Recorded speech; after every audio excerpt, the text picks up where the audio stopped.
Hello student, आज की इस वीडियो में class 10th physics chapter number 2 प्रकाश का अपवर्तन के अति लघुत्तरीय प्रश्नों का उत्तर करेंगे।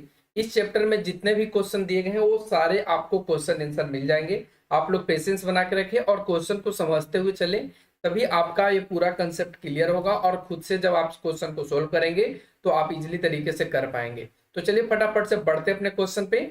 बाकी चैप्टर का जो क्वेश्चन आंसर है वो आपको इस वीडियो के डिस्क्रिप्शन में उसका लिंक मिल जाएगा। प्लेलिस्ट हमने बना दिया है जहां से आपको मिल जाएगा, अच्छे से आप वहां से उसको पढ़ सकते हैं, देख सकते हैं और अपने क्वेश्चंस को सही कर सकते हैं। तो चलिए फटाफट से बढ़ते अपने क्वेश्चंस की तरफ। देखिए फर्स्ट क्वेश्चन आपके स्क्रीन पर कहता है कि प्रकाश के अपवर्तन का क्या तात्पर्य है। इस प्रश्न का राइट आंसर होगा कि जब प्रकाश की किरण एक माध्यम से, और वो माध्यम कैसा हो, या वो विरल हो या सघन हो या कोई भी हो, तो एक माध्यम से प्रकाशता सघन माध्यम में जाती है। एक माध्यम यहाँ पे कहने का मतलब हो जाएगा कि विरल माध्यम से वो सघन माध्यम में जाती है, तो आपतन बिंदु पर डाले गए अभिलंब की ओर मुड़ जाती है। जब ये विरल माध्यम से सघन माध्यम में प्रवेश करेगी तो ये अभिलंब की ओर क्या होगा, मुड़ जाएगा।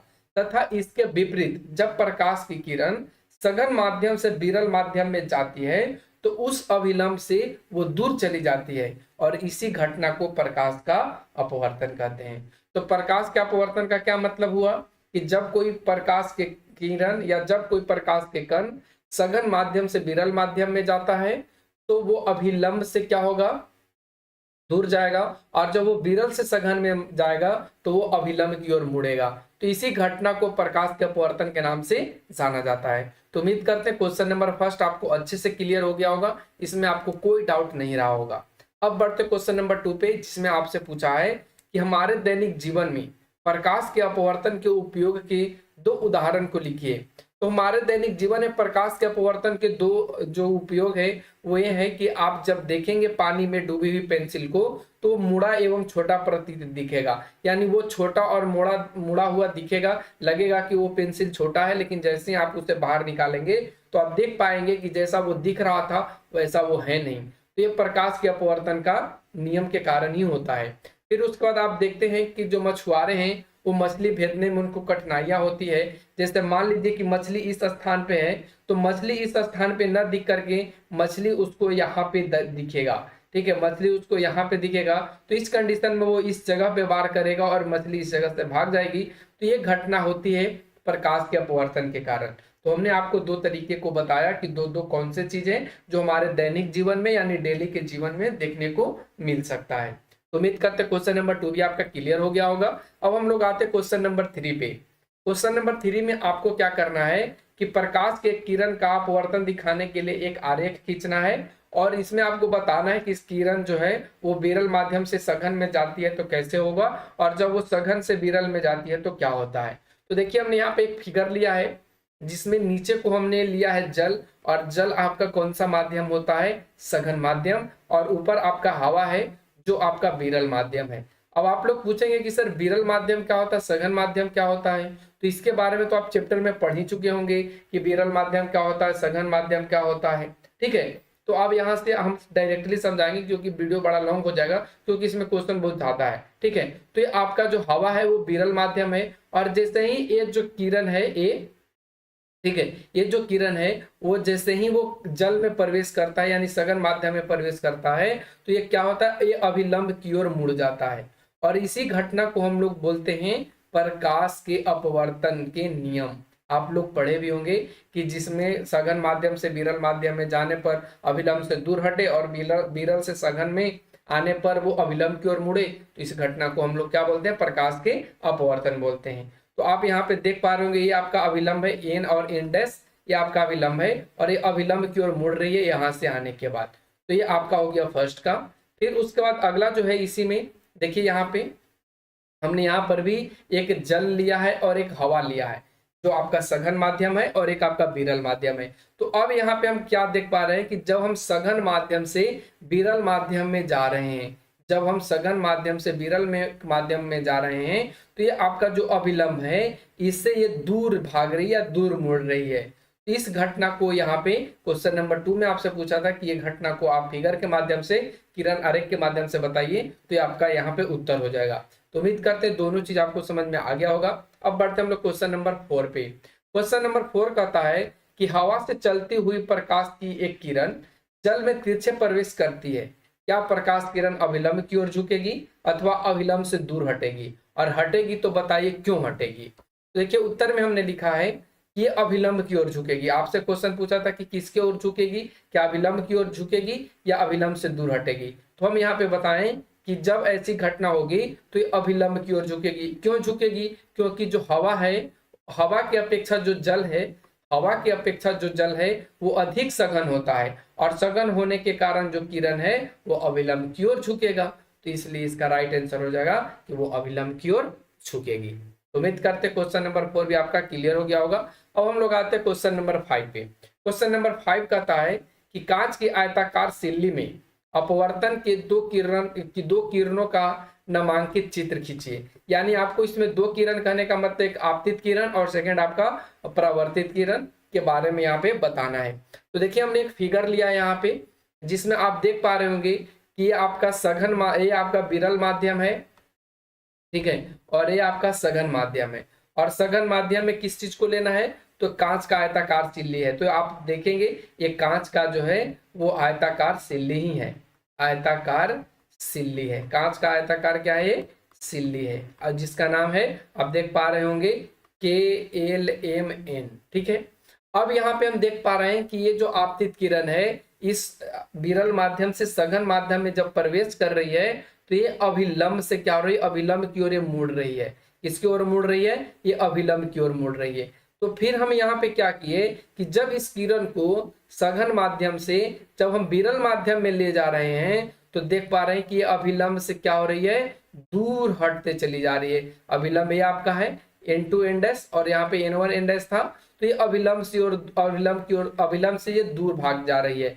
तो आपने देखा कि आपतित किरण और अपवर्तित किरण कैसे सघन माध्यम और विरल माध्यम में काम करता है, और ऐसे ही फिगर आपको बनाना था। उम्मीद करते हैं आप लोग इसे बना लेंगे।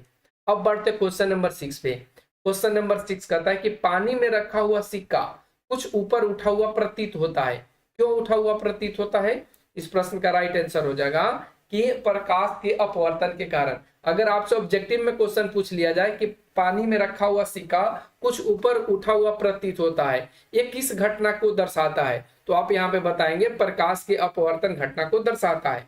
और ऐसा इसलिए होता है कि जब प्रकाश की किरण विरल माध्यम मतलब हवा से सघन माध्यम यानी जल में प्रवेश करती है तो वह अभिलंब से दूर हो जाती है, जिससे प्रतीत होने लगता है कि जो प्रकाश का अपवर्तित किरण है सिक्के के वास्तविक स्थान से ना आकर दूसरे स्थान से आ रही है। चलिए हम यहाँ पे आपको कुछ समझाना चाहते हैं।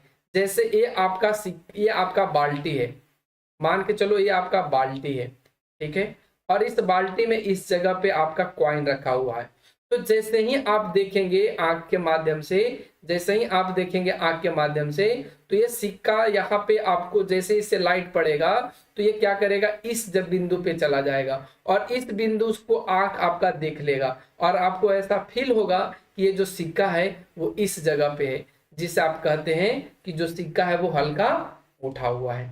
ठीक है, तो उम्मीद करते हैं आप लोग क्वेश्चंस के आंसर को अच्छे से समझ पाए होंगे। अब बढ़ते क्वेश्चन नंबर नेक्स्ट, जो क्वेश्चन नंबर 7 कहता है कि प्रकाश के अपवर्तन के नियमों को लिखें। प्रकाश के अपवर्तन के नियमों को लिखें। तो चलिए इसका क्या लिखेंगे हम लोग उत्तर में कि प्रकाश अपवर्तन के 2 नियम हैं। फर्स्ट नियम तो यह है कि आपतित किरण आपतन बिंदु पर अभिलंब और आपतित किरण तीनों एक ही समतल में होते हैं या तीनों एक ही तल में होते हैं। कहने का मतलब ये तीनों एक ही जगह होते हैं, आपतन बिंदु, आपतन बिंदु, आपतित किरण और अभिलंब तीनों एक ही तल में होते हैं। सेकंड पॉइंट में हमने लिखा है कि किन्हीं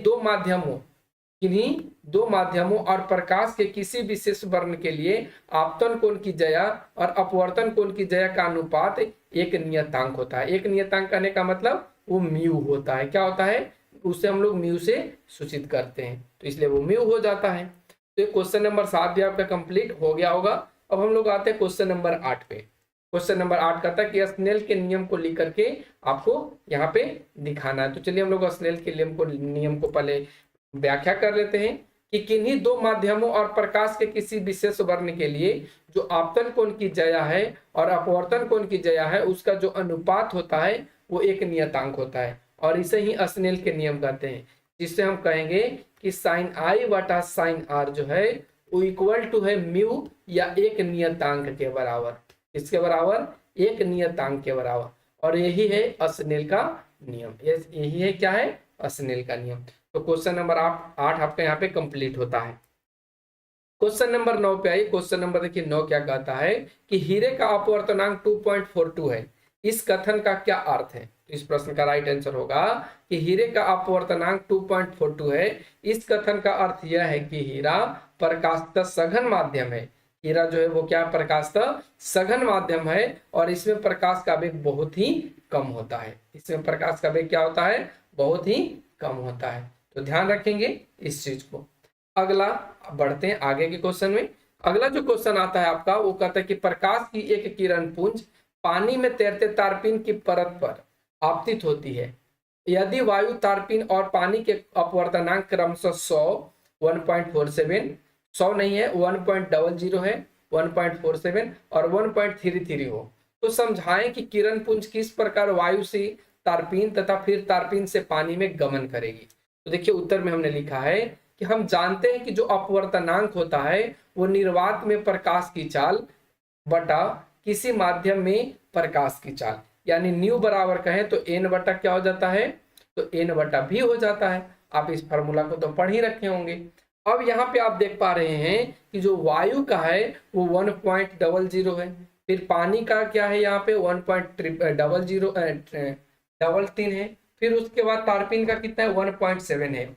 तो हमने आपको पढ़ा रखा है कि जिसका अपवर्तनांक जितना कम होगा उसमें प्रकाश उतना ही अधिक चाल से गमन करेगा, यानी जिसमें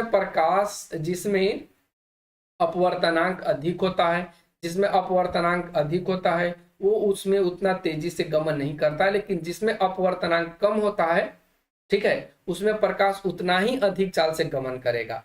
इसलिए प्रकाश की किरण पुंज सबसे पहले वायु, उसके साथ सबसे पहले किसमें, वायु, उसके बाद पानी तथा अंत में तारपीन में गमन करेगी। तो इस तरीके से आपका क्वेश्चन नंबर 10 कंप्लीट होता है। अब आते हैं हम लोग क्वेश्चन नंबर 11। कहता है कि आपको एक उत्तल, एक अवतल और एक वृत्ताकार कांच की पट्टिका दी गई है, उनकी सतहों को बिना छुए आप उनमें अंतर कैसे करेंगे। तो बहुत सिंपल सा क्वेश्चन है। इसका उत्तर हो जाएगा यहाँ पे कि उत्तल लेंस, अवतल लेंस तथा एक कांच के वृत्ताकार पट्टिका को बिना छुए अंतर करने के लिए तीनों को बारी बारी से हम कागज पर छपे अक्षरों के पास लाकर पढ़ेंगे। अगर अक्षर जो है वो अपने वास्तविक स्थिति से बड़ा दिखाई देता है तो हम लोग उसे उत्तल लेंस कहते हैं, और यदि वास्तविक प्रतिबिंब से जो वास्तविक जो प्रतिबिंब है अक्षर का वो छोटा दिखाई देने लगता है तो उस कंडीशन में हम लोग कहते हैं कि वो अवतल दर्पण है। छपे अक्षर अपने वास्तविक स्थिति में दिखाई देता है तो वह कांच की वृत्ताकार पट्टिका होगी, यानी जिसमें जैसा है वैसा दिखाई दे उसे हम लोग कांच के वृत्ताकार पट्टी कहेंगे, जिसमें छोटा दिखाई दे उसको हम लोग क्या कहेंगे, अवतल, और जिसमें बड़ा दिखाई दे उसे हम लोग उत्तल कहेंगे। तो उम्मीद करते हैं आपको ये समझ में आया होगा। अब क्वेश्चन नंबर 12 आता है कि किसी उत्तल लेंस द्वारा जब सूर्य की किरणों से किसी कागज पर फोकसित करते हैं तो वह जल उठता है, कारण स्पष्ट कीजिए। देखिए उत्तर में लिखा है कि जब उत्तल लेंस द्वारा हम सूर्य से आती किरणों को कागज पर फोकसित करते हैं तो प्रकाश के साथ उष्मा भी कागज के छोटे छोटे हिस्सों पर फोकसित होती है, जिससे कागज का वह हिस्सा जल उठता है और ये हमेशा हम लोगों के लिए हानिकारक होता है, तो इसलिए हम लोग इसका इस्तेमाल नहीं करते। अगला क्वेश्चन आता है। अगला जो क्वेश्चन है 13 नंबर, उसमें आपसे पूछा है कि उत्तल लेंस को आंख के सामने रखकर सूर्य को देखना क्यों मना है। तो अभी हमने आपको समझाया, फिर से वही क्वेश्चन आया, तो आप लोग यहाँ पे लिखेंगे कि उत्तल लेंस को आंख के सामने रखकर पूर्व सूर्य को देखने से मना इसलिए किया जाता है कि उत्तल लेंस प्रकाश के किरण को एक ही स्थान पर फोकसित कर देता है। सूर्य के प्रकाश से आती ऊष्मा आपको आंख पर अत्यधिक तेजी से पड़ेगी, जिससे आपकी आंख भी क्षति की स्थिति में पहुंच जाएगी।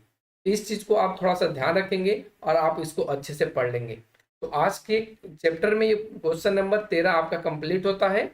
अब बढ़ते आगे क्वेश्चन नंबर 14, जिसमें आपसे कहा कि यदि किसी उत्तल लेंस पर आपतित किरण लेंस के अक्ष के समांतर है तो वह लेंस से आपतन के पश्चात किस बिंदु पर किस आपतन के पश्चात किस प्रकार मुड़ेगी, किरण आरेख द्वारा इसे स्पष्ट कीजिए। तो चलिए इस प्रश्न का उत्तर लिखते हैं। देखिए उत्तर में आपको फिगर लेना है जैसा कि हमने लिया है। ये आपका कौन सा लेंस है, तो आप लोगों को पता होगा कि ये उत्तल लेंस है आपका, और ये आपका एक्स एक्सिस है, या कह सकते हैं ये आपका प्रधान अक्ष है। क्या है? प्रधान अक्ष है। और ये आपका क्या है यहाँ पे, तो ये आपका प्रकाशीय केंद्र है। क्या है? प्रकाशीय केंद्र है। ठीक है। और जिस बिंदु पर ये आपस में मिल रही इसको हम लोग बोलते हैं प्रतिबिंब दूरी। क्या बोलते हैं? प्रतिबिंब दूरी। ठीक है। अब यहां से आप देख पा रहे होंगे कि एक्स अक्ष के समांतर प्रकाश के किरण क्या आ रही है? समांतर आ रही है। तो जब ये लेंस से टकराती है तो वो एफ बिंदु पर क्या करती है? टच करती है। वही सेम कंडीशन नीचे वाला का होता है। अगर हम यहाँ पे नाम दे दें तो ए बी फिर यहाँ पे डी। ठीक है। इसको कर देते हैं ई एफ। ठीक है। अब यहाँ पे आप देख पाएंगे कि जो ई एफ है वो किस में मुड़ जा रहा है? एफ डी में। और ए बी जो है वो किस में मुड़ जा रहा है? बी डी में। तो इस चीज को आपको यहाँ पे लिख करके दिखाना था। आप देख पाए किस कौन से डायरेक्शन में मुड़ रही है। अगर आपसे पूछ लिया जाए कि इमेज कैसा बनेगा, तो इमेज तो भैया इतना छोटा बनेगा, बहुत छोटा बनेगा, जिसका कोई लिमिट नहीं है। तो क्वेश्चन नंबर 14 आपका कंप्लीट होता है। अब आते हैं क्वेश्चन नंबर 15, जिसमें आपको कहा है कि जब वस्तु उत्तल लेंस के फोकस और 2f के बीच स्थित हो तो प्रतिबिंब बनाने के लिए किरण आरेख खींचिए। तो हमने यहाँ पे पहले से ही किरण आरेख खींच लिया है। आप लोग भी अपने स्केल के माध्यम से, अपने प्रकाल के माध्यम से उसे बना सकते हैं। तो देखिए हमने यहाँ पे एक लिया है। क्या लिया है? तो ये आपका उत्तल लेंस है। क्या है? उत्तल लेंस है। और जब वस्तु को हम लोग एफ और 2f के बीच, तो एफ आपका ये है और 2f आपका ये है, और बीच बीच में हमने एक वस्तु रखा है जिसका नाम ए बी दिया है। ठीक है। तो जैसे ही ए बी वस्तु है उससे जैसे ही किरण जब निकलता है तो वो टकराता है एफ से। इससे होकर के निकलता है एफ से, और वो अनंत में चला जाता है।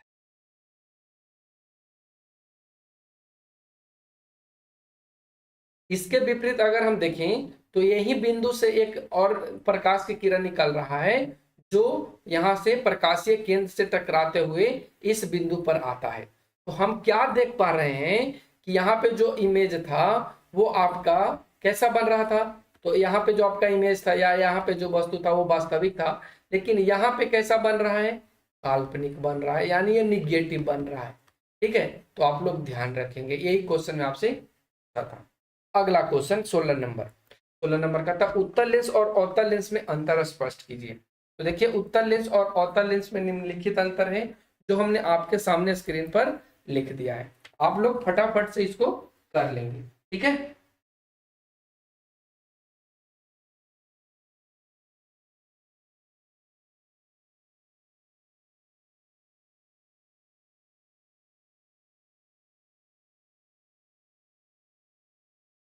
चलिए अब उत्तल लेंस और अवतल लेंस को समझ लेते हैं। तो देखिए उत्तल लेंस क्या होता है, तो इसका किनारे पर पतला होता है और इसके बीच में क्या होता है? मोटा होता है। जबकि अवतल लेंस में क्या होता है? किनारे का भाग जो है वो मोटा होता है और बीच में ये पतला होता है। उत्तल लेंस में वास्तविक और काल्पनिक दोनों प्रकार की प्रतिबिंबें बनती हैं, जबकि अवतल लेंस में ऐसा नहीं है, उसमें केवल काल्पनिक प्रतिबिंब ही बनती हैं।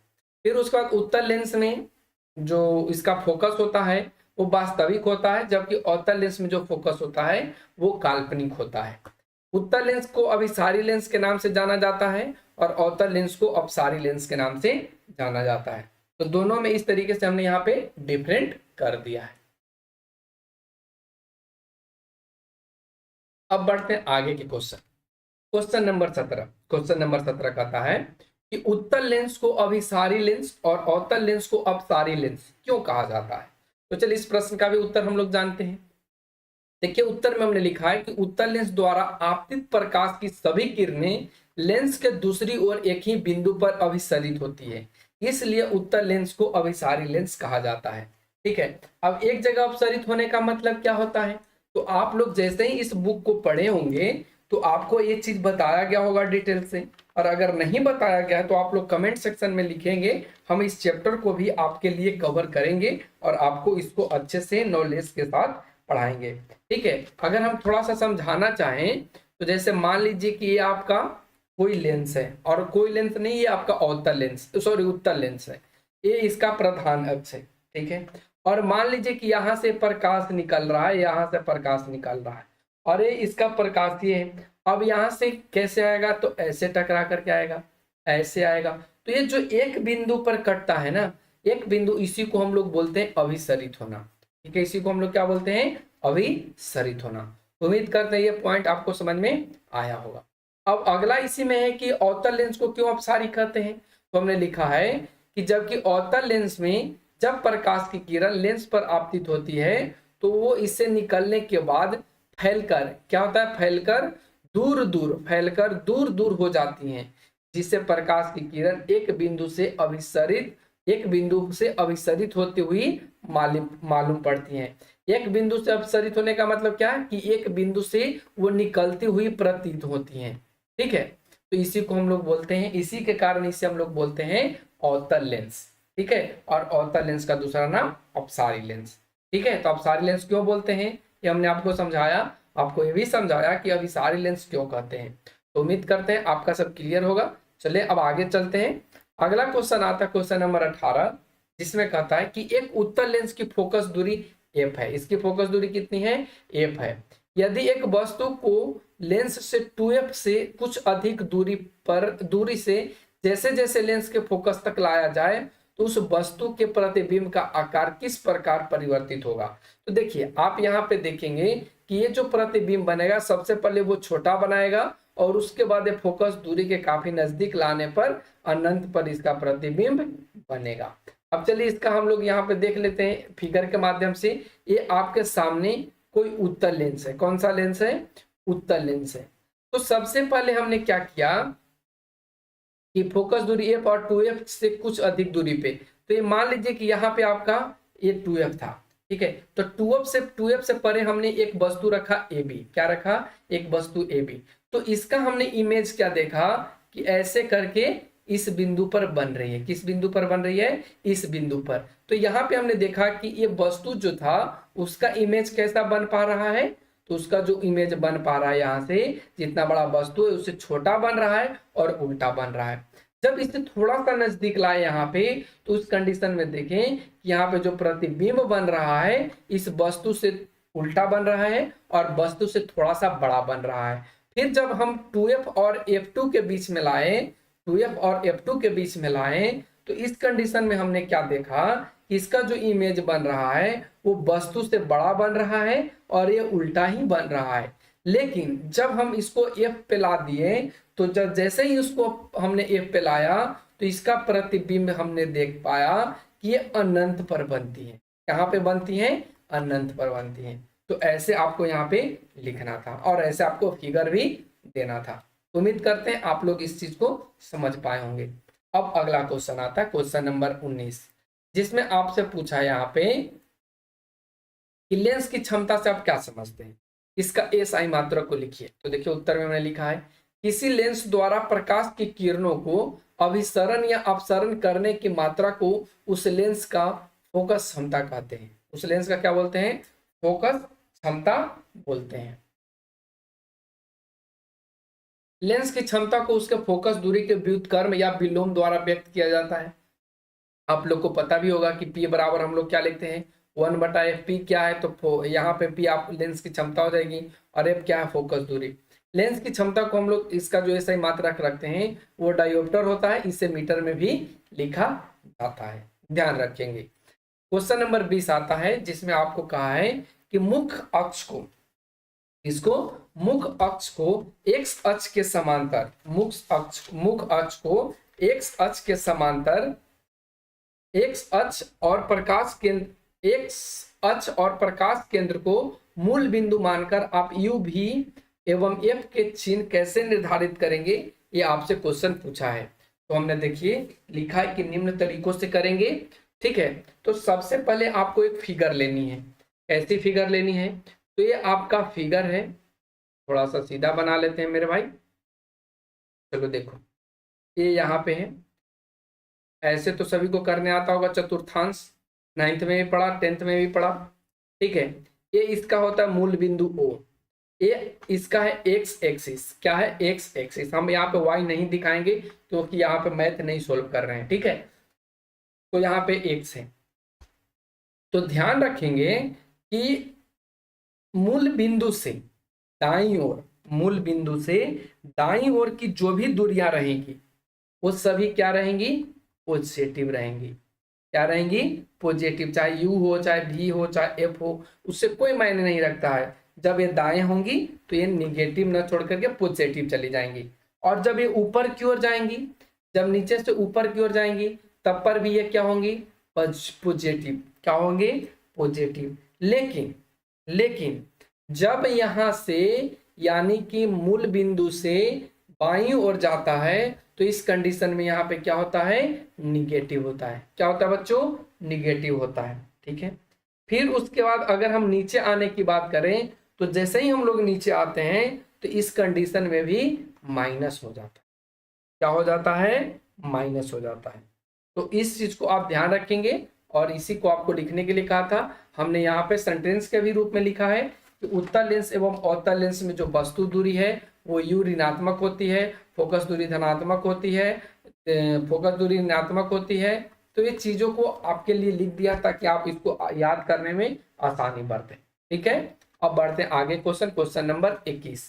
क्वेश्चन नंबर 21 कहता है कि एक उत्तल लेंस वस्तु का वास्तविक उल्टा और वास्तविक उल्टा प्रतिबिंब लेंस से 40 सेंटीमीटर की दूरी पर बनाता है। कहाँ पे बनाता है? तो 40 सेंटीमीटर की दूरी पर बनाता है, ठीक है। अच्छा क्वेश्चन है। यदि प्रतिबिंब का आकार वस्तु के आकार के बराबर हो तो वस्तु लेंस से कितनी दूरी पर है और लेंस की क्षमता क्या होगी? क्वेश्चन में आपसे पूछा है। तो सबसे पहले आप ध्यान रखेंगे कि जो वस्तु और प्रतिबिंब है उसका आकार बराबर है। तो हल में लिखेंगे कि वस्तु और प्रतिबिंब का आकार बराबर है। क्या है? आकार बराबर है। तो जो u हो जाएगा वो 2f के बराबर हो जाएगा। क्यों? क्योंकि प्रतिबिंब का जो आकार है वस्तु के आकार का है। और फिर आगे इसी क्वेश्चन में कहा है कि इसके उल्टा कर दिया जाए। क्या कर दिया जाए? इसके उल्टा कर दिया जाए। तो u बराबर 2f, तो यहाँ से u निकल कर, और यहाँ से देखेंगे तो प्रतिबिंब लेंस से 40 सेंटीमीटर पर बनाता है। तो ये जो u हो निकल करके यहाँ पे आया वो कितना आ गया?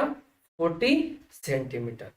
तो क्वेश्चन में आपसे पूछा है कि इसकी f क्या होगी और इसका लेंस की क्षमता क्या होगा। तो देखिए आप लोग एक फॉर्मूला पढ़े हैं, और यहाँ से 2f बराबर क्या लिखेंगे? 40। यहाँ पे 2f बराबर 40 लिखेंगे। तो आप लोग एक फॉर्मूला पढ़े क्या? लेंस की क्षमता P बराबर 1/f। लेंस की क्षमता P बराबर 1/f। और अगर वैसे नहीं करना चाहते हैं तो यहाँ से डायरेक्ट भी आपके सामने निकल जाएगा प्यारे बच्चों। कैसे निकलेगा देखो। u बराबर क्या दिया है? 2f। तो f बराबर क्या लिखेंगे? u/2। और u का मान कितना है? 40। 40/2 यानी u का मान कितना आ गया? 20 सेंटीमीटर आ गया। तो u का नहीं, f का मान आ गया। f का मान तो अभी हमने आपको पढ़ा था कि लेंस की जो क्षमता होता है P बराबर 1 क्या होता है? f होता है। तो अब यहाँ से P तो जैसे ही वैसे रह जाएगा, और f का मान कितना हो जाएगा? 20। f का मान कितना हो जाएगा? 20। तो ये 20 क्या होगा? सेंटीमीटर। इसको डायोप्टर बदलने के लिए क्या करना पड़ेगा? तो 100 से भाग करना पड़ेगा, 100 से गुना करने पड़ेगा। यहाँ से काट दो, 20×5 = 100 और 20×5 = 100 और 4×5 = 20, ठीक है। या यहाँ से डायरेक्टली 20×5 तो कट ही जा रहा था, 4×5 = 20 करने से क्या फायदा। तो यहाँ पे आपका आ गया 5 डायोप्टर, ठीक है। तो उम्मीद करते हैं ये क्वेश्चन आपको समझ में आया होगा। आज के आखिरी क्वेश्चन है जिसमें आपसे कहा है कि कई लेंसों को एक दूसरे के संपर्क में रखकर बनाए गए लेंस निकायों का उपयोग सामान्यतः कहाँ किया जाता है। इस प्रश्न का राइट आंसर आप समझेंगे कि ऐसे लेंस निकायों का उपयोग सामान्यतः कैंसर के लेंस तथा सूक्ष्मदर्शियों एवं दूरदर्शकों को अभिदृश्यक को बनाने अभिदृश्य के डिजाइन में किया गया है। इस चीज को आप लोग ध्यान रखेंगे। ये कैसा लगा आज का वीडियो कमेंट सेक्शन में कमेंट करके जरूर बताइएगा। Thanks for watching, take care, bye bye.